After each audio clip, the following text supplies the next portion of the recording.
guys, Becky from Bex and Books. I am here today with another book tag, and this one is the coffee book tag, which is originally created by Bangity Bangs, and these were all like basically everywhere last year, and I'm finally now deciding, hey, let's film it, you know, like 10,000 years later. I mean, what better can you have? I've got a YouTube channel, I love coffee, and I have books, so yes. So let's get started. I will list all the questions down below as well as the original video. So the first one is the black coffee, which is what I love. Let's be real here. Name a series that's tough to get into but has hardcore fans. Now, The Mortal Instruments by Cassandra Clare. Now, this is a tough one to say because a lot of people love this series. I am still stuck. I am stuck and haven't started book 4 yet, but I love The Infernal Devices. It's just, this series, they're so long, you've got to invest so much time into it, and they just haven't appealed to me more so yet, so we shall see where it goes. But like I said, The Infernal Devices, I love the first book in that one, so we'll see. The next one is Peppermint Mocha, which sounds delicious. Name a book that gets more popular during the winter or festive time of the year. Now, winter for us here in Australia is around June to August. So, yeah, it's not our festive time of the year, but I will give you guys something that seems festive as well as a winter read in a way. So, yeah. So one that gets really, I guess, popular during winter times is, you gotta say Harry Potter. And I could have said Harry Potter with every single question except the tough to get into one. But yeah, I was trying to find answers that wasn't going to link towards Harry Potter too often, but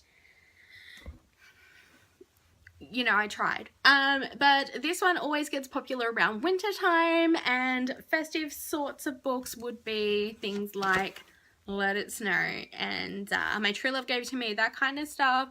Also any kind of romance by the fire, that kind of thing, that's always really cute to get into around winter time.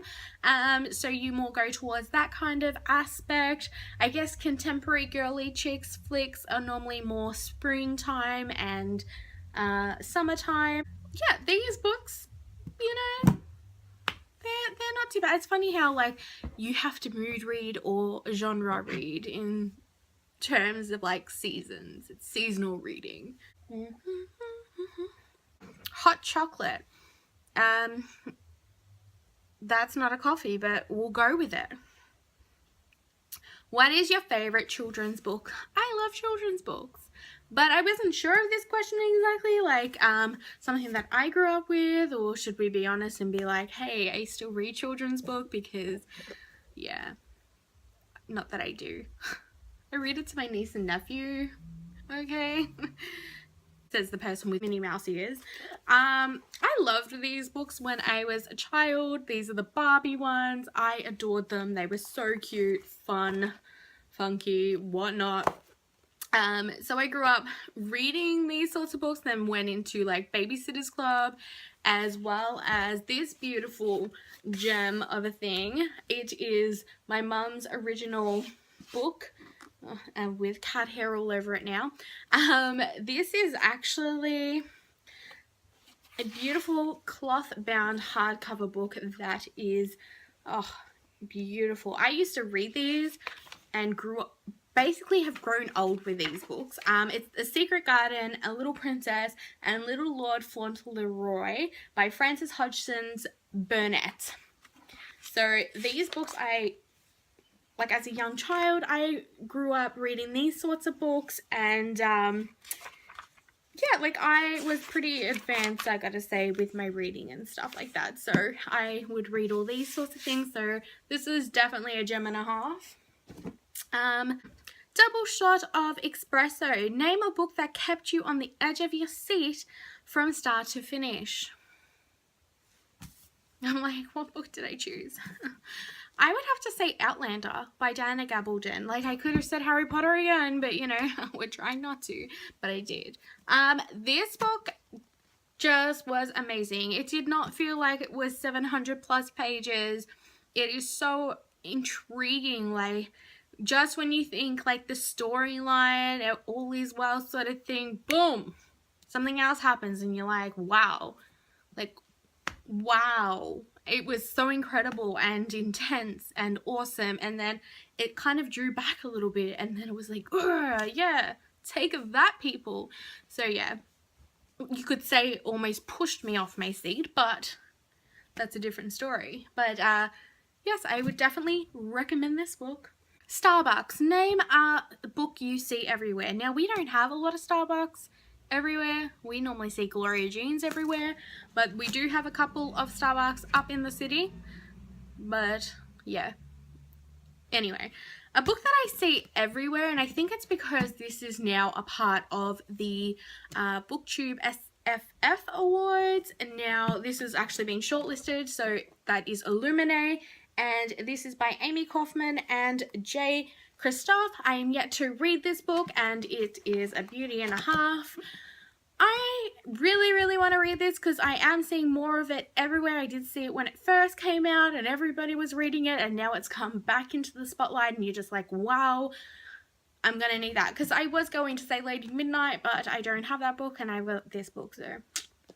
That Hipster Coffee Shop. Give a book by an indie author a shout out. Now, I don't really know any indie authors, or if I do, I don't know that they're indie authors. So I'm sorry, but I will give a shout out to an Aussie author that has released her first book last year and has a second one coming out this year, and she's definitely one to look out for because she is tremendously amazing. She's so friendly, so outgoing, so researches her work. Her writing is absolutely phenomenal, and that is Fleur Ferry. This is her first book, Risk, and yes, the cover is amazing. Now, she is actually an ex-paramedics, ex-police officer, and this book that she writes, so basically it's inspired by true stories of online predators and love gone wrong. Basically, you know, 15-year-old girls that go online and experience someone that may not be who they seem they are, but they've been groomed, and parents don't know that this is what's happening online. So because she has seen all different kinds of things throughout her time as a paramedics and a police officer, she was able to write a novel, fiction based on a lot of true events that have happened or what she has seen, and make it so realistic that it has you shivering and looking out your window wondering, is that person outside, or something like that. I definitely recommend this to everybody, whether you've got nieces, nephews, children, whatnot. It's definitely eye-opening to know what your children can be up to, especially when they're over at a friend's house, and what internet predators are doing. And it sort of is really, like I said, eye-opening. So I definitely recommend you guys pick this one up. You can get it online if you're overseas. So the next question is, oops, I accidentally got decaf. No, I would never get decaf. There's just no point. There's no. I mean, if I go decaf, it's herbal teas. Like, I don't know. What kind of question is this? Like, if someone accidentally gave me decaf, like, yeah, what? Why do those things exist in, like, life? Yeah. What is this, like a zombie apocalypse? Okay. Anyway, name a book you were expecting more from. I couldn't really think of any because obviously with book tags you can't really think of many things on the spot when you're like not planning ahead. But I would say Isle of the Lost by Melissa de la Cruz. I was expecting a lot from this, but all I got basically was the son of Jafar steals things just like Jafar, what do you know? And the daughters of the evil queen or Maleficent are, well, what do you know, evil, and trying to compare, and you know, like the evil queen's daughter is trying to be the fairest of them all, and all that kind of stuff. And it just felt very copied, and I was intrigued by the idea of an Isle of the Lost, like an island of the evil characters and stuff, but you don't need to repeat everything that the parents already did do in like the last books and be like, oh, their children are just like them. And you know, it was just really Nancy Pansy, and a lot of things were not obviously proofread in this because there was a fair few mistakes, so I was pretty much expecting so much more from it, but it was a hit or miss, I guess. So, and the last question is the perfect blend: caffeine and more caffeine. This is name a book or series that was both bitter and sweet but ultimately satisfying. Harry Potter is so satisfying. I guess you could say bitter because of the Umbridge and the Death Eaters and all that jazz, and it's very hard to, I guess, swallow in that kind of sense. And then it's like, dude, it's a baby, like, ugh, why are you trying to destroy a baby? It's just ridiculous, you idiot. And then it's so sweet because of the friendship and the people that came about to help Harry grow up, even though he was expected to live with his abusive auntie and uncle sort of thing. Like, you know, it was just so satisfying because it was so much more than what people expect it to be, and to each person it's so much more than just a book, and it's like something that helps them escape from their own lives, whatever they're a victim to, and it just means something to them so much more than just words on a page. And J.K. Rowling has definitely overexceeded everybody's expectations. Exceeds expectations, like the owls, get it? just anyway.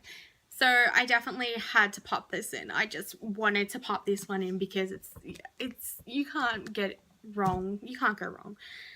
So thank you guys very much for watching this book tag. So I tag anyone that would like to be tagged, so go ahead and do it. It is so much fun. Like I said, I'll leave all the questions down below. Thank you guys again for watching. Let me know if what you guys thought of this video and what you guys thought of my choices for each of these coffee choices, if that makes sense. But thank you again for watching, and until next time, happy reading. Bye.